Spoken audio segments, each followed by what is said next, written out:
Uma das questões que prejudica o processo de negociação é o problema individual.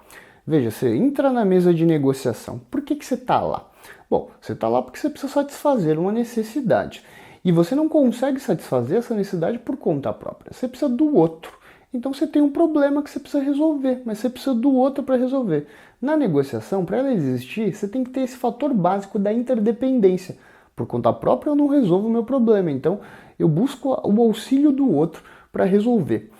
De modo que você é motivado a isso quando você tem quando você está negociando. Só que você tem que pensar que o outro também. Então você tem um problema, o outro também tem outro problema.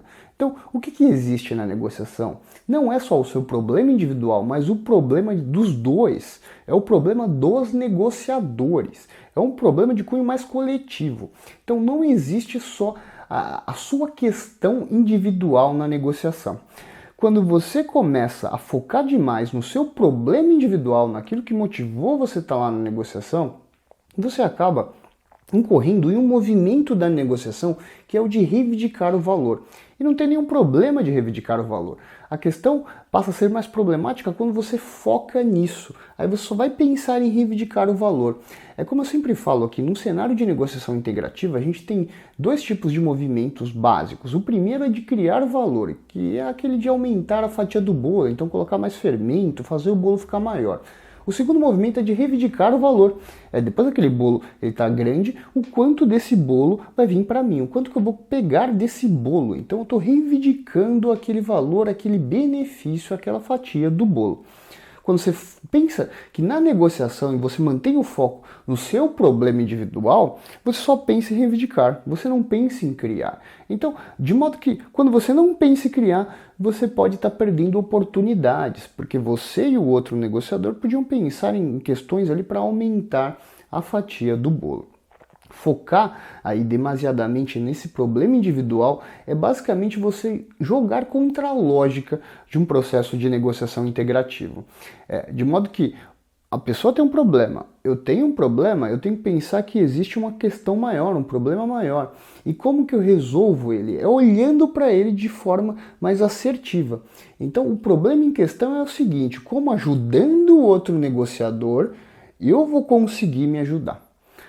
Qual que é a ação que eu tenho que tomar para atender ali as demandas, a necessidade do outro e também atender as minhas? Por consequência, ali atender as minhas e conseguir obter valor nessa negociação também. Criar o máximo de valor e reivindicar esse valor também, mas sempre tentando criar, não focando só no meu problema. Como ajudando o outro eu consigo resolver o meu problema. Pensar ali numa questão mais coletiva, não individual. Se você pensar muito individual, você vai acabar indo ali numa barganha posicional. Você vai ficar ali pensando em como dividir. Você acha que negociação é só como dividir as coisas. Bom, se fosse como dividir, não sei. A gente pede para o algoritmo fazer isso, não precisa das pessoas. Então, se é só divisão, se não dá para criar valor, tira o humano da parada. O humano não negocia mais. Deixa a máquina que ela faz isso de forma muito mais assertiva ali. Ela tem parâmetros estatísticos que vai conseguir fazer aquilo de forma mais acertada. Mas não, a gente precisa ter aquele movimento de criar ali o valor da negociação. Por isso que ela é tão importante, por isso que a gente tem que perceber que em alguns cenários a gente deve apostar muito numa negociação integrativa, principalmente aquele cenário que a gente tem tempo, a gente sabe que a gente consegue ali criar valor, a gente tem um momento onde o outro está disposto ali também a negociar, colaborar conosco, mas quando vocês forem negociar, lembre-se dessa questão. Não existe um problema individual na negociação, o que existe é um problema ali dos dois, um problema coletivo, e eu não posso simplesmente focar no meu problema, eu preciso estar atento ao problema do outro. Faça isso, aplique isso nas suas negociações e eu tenho certeza que seus resultados vão melhorar muito.